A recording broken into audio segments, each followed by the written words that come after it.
안녕하세요. 화려한 싱글로 돌아온 30대 여성이에요. 친구들이 저에게 왜 이혼했냐고 물으면 저는 웃으며 먹는 것 때문에 이혼했다 대답합니다. 그러면 친구들은 어이가 없어서인지 그게 뭐냐고 한마디 하곤 더 궁금해하지도 않아요. 그런데 저 정말로 음식 때문에 이혼했습니다. 음식 가지고 유치하고 치사하게 행동하시는 어머님과 그런 어머님을 어쩌지 못하는 모질이 같은 남편을 보고 있으니 제 앞날이 캄캄했거든요. 솔직히 남편이라고 부르기는 싫은데 그렇다고 실명을 밝힐 순 없으니 일단은 남편이라고 부를게요. 남편과는 친구의 소개로 만났습니다. 저랑 친구는 고교 동창이고 친구와 남편은 대학교 동기 사이예요. 친구가 보기에 저랑 남편이 성격도 비슷하고 성향도 같아서 잘 어울릴 것 같다며 자리를 만들었지요. 그리고 친구 말대로 저희는 여러 가지로 쿵짝이 잘 맞아서 사귀는 동안 어느 다른 연인들처럼 다투거나 상처를 주고받는 일도 없었습니다. 그렇게 인연을 만나다 지난해 부부의 연을 맺었네요. 저와 연애를 하던 당시 남편은 혼자 자취생활을 하고 있었어요. 원래 남편은 서울에서 2시간 거리의 지역에서 나고 자랐는데 서울로 대학을 합격하면서 혼자 살기 시작했대요. 처음 어머님 아버님에게 인사를 드렸던 날부터 이야기해보자면요. 아버님은 처음 만난 저에게 퇴근하고 오느라 고생했다는 인사를 건네시는 무난한 분이셨고 어머님은 어른께 이렇게 표현해도 될지 모르겠지만 깐깐하고 새침한 분 같더라고요. 편하게 대화를 이끌어주시거나 인자한 미소를 보여주시는 분과는 거리가 멀었지요. 게다가 어머님의 아들, 그러니까 제 남편이 처가인 저희 집에서 상다리 부러질 만큼 대접을 받고 왔다 들었다며 그런데 당신은 차린 게 이것밖에 없어서 미안하다는 말씀과 달리 어머님 얼굴에는 사돈에 대한 고마움이나 차린 게 없는 식탁에 대한 민망함은 조금도 엿볼 수 없었달까요? 어머님이 차리신 식탁에는 소고기 묵국에 밥, 신김치와 장아찌 그리고 마른 김이 전부였습니다. 좋게 말해 소박한 밥상이었고 솔직한 심정으로 이야기하자면 며칠 전 친정어머니가 남편을 위해 차려주신 밥상과 비교가 되어 속이 상했어요. 처음 인사를 드리러 온 날인데도 고작 이런 대접밖에 못 받는 제 신세가 철량맞다 싶었고 남편도 식탁을 보고는 좀 민망했는지 어머님더러 불고기나 잡채 같은 거는 없냐고 묻더라고요. 그러자 어머님께서는 음식이 정성이 중요한 거지 가짓수가 문제냐고 한마디 하셨는데 그게 제 귀에는 왠지 곱게 들리지는 않았습니다.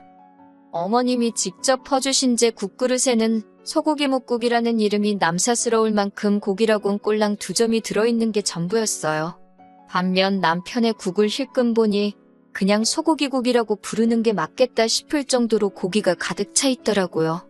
보통 대부분의 여자들이라면 치사하다 생각은 할지라도 그냥 참고 먹었겠지만 저는 그러고 싶지가 않았지요. 그래서 남편더러 내 건 고기가 너무 없다고 바꿔 먹자 했습니다. 그러자 어머님께서 저더러 고기가 더 먹고 싶으면 가져다 퍼먹지 왜 당신 아들 밥그릇을 넘보냐시대요.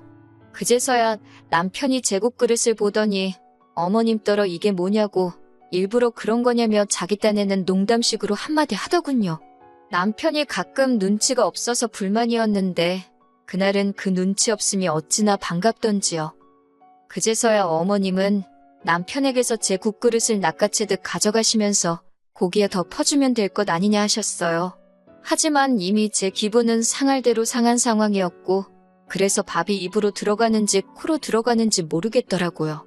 게다가 어머님은 제가 사간 꽃을 보시고는 꽃이 이쁘다 한마디만 하셨을 뿐 저에 대해서 어떤 관심을 보이지도 물어보지도 않으셨습니다. 기분 상하는 첫 만남을 끝내고 집에 돌아오는 길이었어요. 남편이 제 눈치를 살피는 듯 하더니 갑자기 뜬금없는 소리를 하더군요. 웃긴 걸 보면서 박장대소를 하는 사람이 있는가 하면 그냥 속으로 웃고 마는 사람이 있기도 하다나요. 제가 남편더러 그래서 지금 무슨 말이 하고 싶은 거냐고 따졌습니다. 어머님이 나한테 하신 행동들이 어머님 속마음하고는 좀 다를 수도 있다. 뭐 그런 식으로 감싸드리고 싶은 거냐고 따졌지요. 그랬더니 남편이 한다는 소리가 꼭 그런 건 아니지만 다르게 생각하면 이해할 수도 있지 않냐는 말도 안 되는 소리로 둘러대더군요. 하지만 남편의 말 한마디에 손바닥 뒤집듯 쉽게 바뀔 마음이 아니었습니다. 그러기엔 낮에 받은 충격이 제법 컸으니까요. 저는 결국 남편에게 솔직히 말해서 내가 당신보다 못난 게 뭐고 부족한 건 뭔데 어머님이 나한테 저러시는지 모르겠다 했지요. 그랬더니 남편이 한다는 소리가 어머님이 아들 장가간다니까 서운해서 저러시는 거 아니겠냐며 저더러 너무 날 세우지 말고 이해를 하려고 노력을 해보랍니다. 무책임한 남편의 말에 실망한 제가 미움의 구박까지 받아가며 당신과 결혼하고 싶은 생각은 없으니 이쯤에서 헤어지자고 이별을 고했네요. 그리고 한 2, 3주쯤 지났던 때였을 거예요. 모르는 번호로 전화가 걸려왔는데 제가 당시 이직 준비를 하면서 여러 회사들과 인터뷰를 하고 있었거든요. 그래서 전화만 왔다 하면 아는 번호건 아니건 상관없이 일단 받고받지요. 그러다 그만 어머님이 거신 전화를 받게 되었습니다. 예전에 새침한 톤은 온데간데 없이 다정한 목소리로 저를 한번 만나고 싶다 하셨어요. 당연히 저는 남편과도 이미 끝났고 어머님을 볼 이유가 없을 것 같다 말씀드렸지만 어머님은 막무가내시대요. 당신 아들이 제가 보고 싶다고 끙끙 앓고 있다며 일단 어머님과 저 단둘이서 한 번만 만나자고요. 결국 고민 끝에 어머님과 약속을 잡았습니다. 헤어졌어도 그간의 정 때문인지 아프다니까 걱정이 되기도 했거든요. 며칠 뒤 어머님과 만나기로 한 당일이 되었을 때 무슨 일이 있더라도 할 말은 하고 온다는 마음가짐으로 약속 장소에 나갔습니다. 그리고 저는 어머님으로부터 뜻밖의 소리를 듣게 되었네요.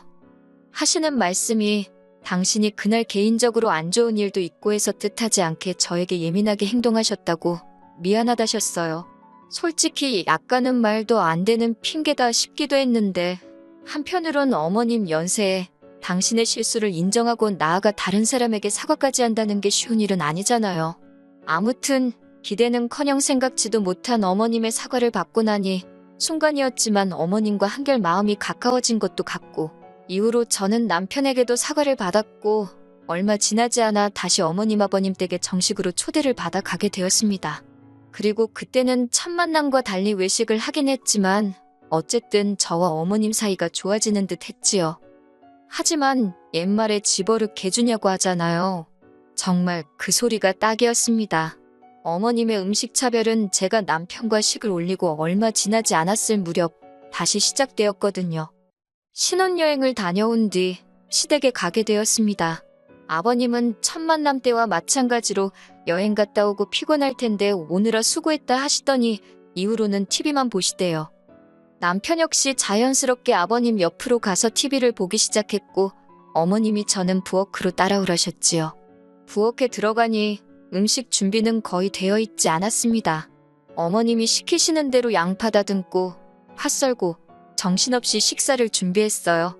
그래도 이번엔 처음 인사드리러 왔던 날과 달리 생선구이도 있대요. 1시간 정도 걸려서 점심상이 차려졌습니다. 새로운 반찬도 많은데 어머님께선 굳이 냉장고에 있던 김치, 깍두기, 매실장아찌까지 다 꺼내놓으시더라고요. 그리고 그 반찬들을 제 앞에다 다 늘어놓으셨어요. 뿐만 아니라 제가 밥을 푸겠다고 했는데도 구태여 당신이 푸신다 하시더니 제 밥 딱 2숟갈 떼니까 밑으로는 다 누룽지더라고요. 생선구이도 아버님과 남편 사이에 딱 놓여 있어서 가져다 먹기도 참 그렇고 결국 참다 못한 제가 어머님한테 한마디 했습니다. 어머님 저는 뭐하고 먹으란 거냐고요. 그리고 왜 제 밥만 이렇게 다 누룽지냐고도 물었지요. 혹시나 제 말투나 표정 가지고 트집 잡으실까봐 정말 생글생글 웃으며 여쭤봤더니 어머님이 약간 당황하시면서 하시는 말씀이 원래 발효식품이 여자한테 좋은 거랍니다.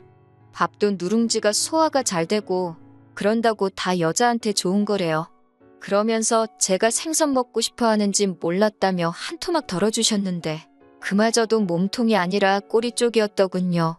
당장이라도 자리를 박차고 일어날까 한마디 더 해버릴까 하다가 그냥 그러시냐고 어머님이 저를 생각해서 이렇게 챙겨주셨다는 말이냐고 다시 한번 물었습니다. 어머님은 저더러 그렇다니까 뭘 몇 번씩 묻느냐며 자꾸 말하지 말고 밥이나 많이 먹으라셨어요. 그리고 모질이 같은 남편은 그런 상황에서 생선 뜯느라 정신이 없었고요. 식사를 다 마치니 아버님이랑 남편은 또다시 뭔가에 홀린 듯 거실로 가서는 TV를 보기 시작했고 어머님도 어디로 가셨는지 저 혼자 밥상을 치우게 되었습니다. 전 혼자 씩씩대면서 깨질라면 깨지라는 심정으로 탕탕거리며 그릇을 치웠지요. 하지만 이내 성질이 올라와서 참을 수가 없었기에 남편한테 속이 안 좋아서 집에 가자고 했어요. 어머님이 저더러 설거지도 안 해놓고 가냐길래 갑자기 좋은 음식을 너무 먹었더니 속이 뒤집어진 것 같다고 그랬네요. 어머님은 한껏 못마땅한 표정이셨지만 딱히 할 말을 찾지 못하셨는지 별 말씀은 더 안 하셨어요. 그리고 정확히 한 달 뒤 어머님의 생신날이었습니다. 어머님이 며느리한테 생일상 한번 받아보자면서 저희 집으로 오시겠다길래 그러시라 했지요. 집이냐고 해봤자 남편이 총각 때부터 살던 12평 오피스텔이라 엄청 작아요. 가스레인지도 아니고 인덕션 하나 달랑이 있어서 음식하기도 어렵고 어머님도 남편 총각 때부터 종종 오셔서 이 상황을 다 아시는데도 굳이 오시겠다 하신 거고요. 하지만 저는 별로 걱정은 안 되었습니다. 어머님 생신 때 무슨 음식을 해드릴지 지난 식사 이후로 다 정해뒀었거든요. 그리고 어머님이 오시기 바로 전날 저는 마트로 향했지요. 어머님 생신상이니 미역국은 생략할 수가 없어서 남편더러 끓이라 했습니다. 남편이 어머님이 분명 며느리한테 생일상이 받고 싶다 하셨는데 제가 해야 하는 거 아니냐고 투덜거리길래 아무렴 그래도 며느리가 아들만 하겠냐고 그랬어요. 남편이 고기 반찬 같은 건 안 하냐고 해서 그때 어머님 말씀 못 들었냐고 내가 다 여자한테 좋은 음식으로만 준비해놨으니 걱정하지 말라 했고요. 그리고 대망의 어머님 생신날 저는 어머님이 오신다는 시간에 맞춰 상을 차리기 시작했습니다. 밥도 공들여서 하고 그릇도 있는 그릇 없는 그릇 다 끄집어냈네요. 그리고는 어제부터 준비한 모든 장아찌와 젓갈들까지 죄다 꺼내놓았고요. 밥도 일부러 누룽지로 만들려니 쉬운 일이 아니었어요. 그래도 어머님 생각하면서 정성스레 만들었습니다. 그래서 어머님 밥그릇에 꾹꾹 눌러 담아 퍼드렸지요. 곧이어 어머님 아버님이 도착하셨고 저는 식사 준비 다 해두었다며 부엌으로 오시라 했어요. 두 분이 부엌에 들어오시곤 정말 거짓말이 아니라 한 10초 정도 정적이 흘렀습니다. 어머님이 저를 보시면서 이게 다 뭐냐고 하시길래 어머님 말씀대로 여자 몸에 좋다는 것만 챙겨서 신경 써서 차렸다 대꾸했지요. 그랬더니 아버님이 어머님더러 꼴 좋다고 하시고는 저더러 잘했다며 부엌에서 나가버리시대요. 어머님이 저더러 지금 당신하고 한번 해보자는 거냐며 언성을 높이시길래 저도 지지 않고 뭐가 문제냐고 따졌습니다. 어머님이 저 주시던 대로 그대로 차렸는데 왜 화를 내시냐고요. 그제서야 남편도 어머님더러 엄마가 좀 심하긴 했다면서 저한테 미안하다 하라며 하지만 어머님도 자존심 때문이신지 저한테 미안하단 소리는 안 하셨어요.